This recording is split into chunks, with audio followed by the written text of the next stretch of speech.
Hello, my beautiful Sagittarius friends, and welcome to your horoscope for April of 2023. We're Sagittarius this month. We enter into eclipse season with a new moon solar eclipse at 29 degrees of Aries, where the ruling planet Jupiter is also sitting in Aries at this point. So really got us fired up to challenge yourself, to these fresh starts, these fresh adventures, what you'd like to go for with some like gusto and be about it. It's really kind of an exciting energy. And remember, what you start here, what you put in place, we're really going to nurture all throughout 2024. So I want you to think about this as you're going, okay, all right, where do I want independence? Where do I want my personal freedom? Where am I willing to warrior and pioneer my space moving forward? Because at 29 degrees, you've got the wisdom to be able to do it. And I'm very excited about that. Now, we've also got Mercury heading into retrograde in Taurus this month. So we're going to see some review begin to go on. And I'm going to walk you through the full cycle, because this idea that Mercury is direct and retrograde and that's all we need to deal with is hapooey.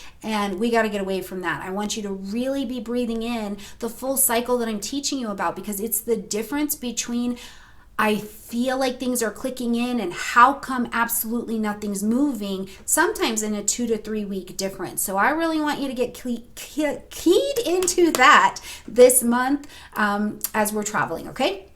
All right, Sagittarius, before we do jump in, please take advantage of your seasonal specials. I put the spring and the summer specials together this time because the calendar is booking up quickly. So take advantage of those discount one-on-one sessions with me in the description box down below. The Astrology 101 digital course that you can do, it's self-paced, me and you at your pace, is still on sale until May for $25. So make sure you click down there and grab that as well. And we've got our digital transit calendars from our friends at Wise Skies Collective to help you track the sky in a very easy to understand way. Tiffany gives breakdowns. They come right to your phone. I love that mine come to my desktop and just remind me to stop and pause and check in with the cosmic alignment that I am also a part of, and so are you. So take advantage of all of the cool discounts and all of the goodies in the description box down below, Sag.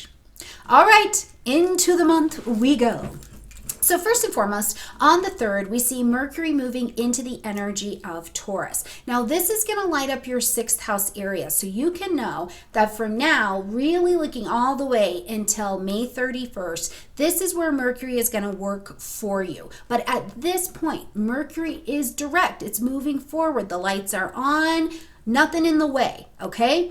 So what we've got as Mercury comes into Taurus is you're going to start to simplify, have conversations, make decisions about your health, your wellness, your daily routine. And I also include mental health and wellness. How are you talking to yourself? What's going on and how you are treating your body to make sure that the mind and the other patterns in your body have the most sustainable place to be the best that they can be from, right? What's going on with pets in your life? What's happening with maybe people that you are in a care role for? You know, are you taking care of your mom? Are you a caretaker? Are you somebody's bookkeeper, right? That is a caretaking role as well. So whatever's happening for you, Sagittarius, in a day-to-day way, Mercury is showing up here at this time of the year to help you make some decisions and also to gather some information about how you can simplify this area to have the most security and stability that is available for you, okay?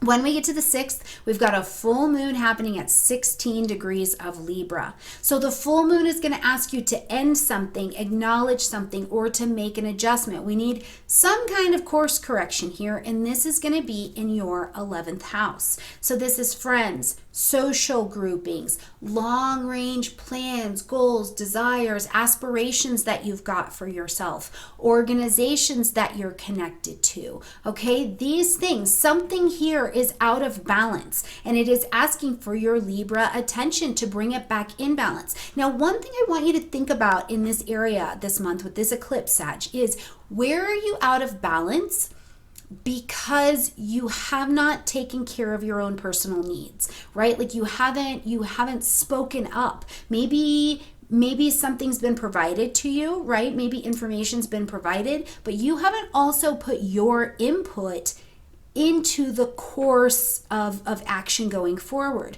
Whereas there may be a breakdown going on in the friendship group or the friendship realm, and you're needing to put your input in some way, whatever it is, you are looking to rebalance relationships in this particular zone, okay? When we get to the 7th, we're going to see Mercury now beginning to slow down. This is where it's entering its pre-retrograde shadow time. So at 5 degrees of Taurus, which if you don't have a chart, please click in the description box down below and get one from me so that you have your chart and your breakdown and you can very clearly see where these degrees are on your chart. We're going to be watching between 5 and 15 degrees of Taurus for this Mercury retrograde cycle, okay?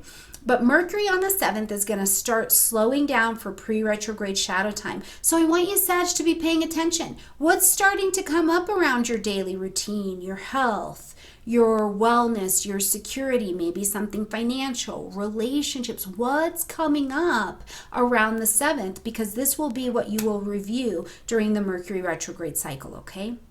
On the 11th, we see Venus enter into the energy of Gemini. So wouldn't you know, more relationship stuff. This lights up your 7th house space. But Venus in the energy of Gemini, first of all, makes you magnetic. It can pull relationships to you. Now, we just had a moon that was also helping you rebalance, right? Where do you need to end, acknowledge, or make some adjustments? And this can be magnetizing information, knowledge, people to your network that can help inform you. It can also be a wonderful time of attracting someone or something into your life that you really just enjoy. You enjoy the stimulation of it. You enjoy the conversation. You're enjoying the learning that's going on around it. Now, I also just like to remember that Venus is Venus, so it is a financial planet, right?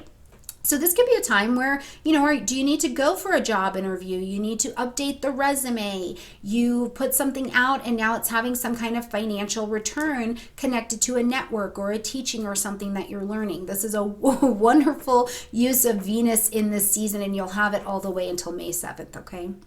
As we get to the 20th, we hit eclipse time. Now we've got this new moon solar eclipse happening at 29 degrees of Aries, squaring up with Pluto. You are empowered to make changes that let you begin the life that you want to take on. You can begin your success. This is about your independence. What do you need in order to proceed forward? And you do know some of the things you need. 29 degrees is an absolutely pivotal point of information for this eclipse. So you do know what new project are you ready and you're willing to start. You're excited about it. This is the 5th house for you. So for some of you in the 5th house, it could be things that are starting for your children. You know, what are they taking on that's a new project of independence or challenge for them that they're going to meet? But for others, this is, you know, we conceive. We conceive babies, we do adoptions, we conceive new businesses, right? We bring something to life. We have the courage to come out and be us, and you're almost unrecognizable to yourself because you're so willing over this next 6 months to explore your joy, your pleasure, your self-expression. So whatever that is for you, I love this energy for you to challenge the things you've thought, challenge structures that have been in place that maybe made you think that you couldn't do it, and start your new project and your new energy here. Also, later in the day, we're going to see the sun move into the energy of Taurus, officially lighting up Taurus time, okay?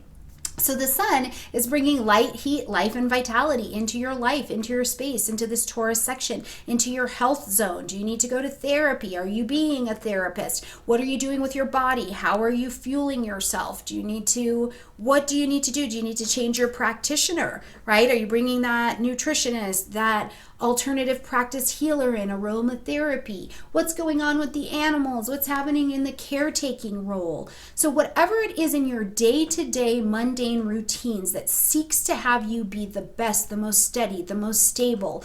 I really keep having this sense for you, Sag. So please let me know in the comment section down below if this is you. But something really, truly about your relationship with food is maybe being called up at this time for you to not only use this Mercury retrograde that's coming in to do some review here, but also during this Taurus season, because it's really about simplifying and whittling down what you don't need so that you have a strong, secure base under you that is enduring, it's sustainable, right? And for some reason, this vision of having a different relationship with food and like having the kind of food that actually lights Sagittarius up, not the kind that's like maybe filling a void or is more emotional or is more thoughtless, could be coming up at this time. Speaking of some retrograde, on the 21st, we're going to see Mercury actually take its official retrograde at 15 degrees of Taurus, okay? So we're going to review at this time. Where do you need to innovate? Where do you need to uncover, discover, discard things that made you feel secure before in your daily routine, but they're not actually what's best for you, or what's actually working in your daily routine? Do you need to talk? Do you need to negotiate something different in your daily routine or your care plan? These are things I would be looking at for a review during your Mercury retrograde time, keeping in mind that Mercury will come direct on May 14th, but it will leave the post-retrograde shadow time as we get to May 31st. So really, eyes on the prize, friends, all the way from the 3rd, checking in on the slowdown on the 7th, through May 31st is where you are working on the 6th house Tauran concepts, okay? All right, my beautiful Sagittarius friends, I hope you have a gorgeous month. Please let me know what's tracking for you in the comment section down below. I always like to check in on you. I'm sending you lots and lots of love, and I'll see you in May. Bye, friends.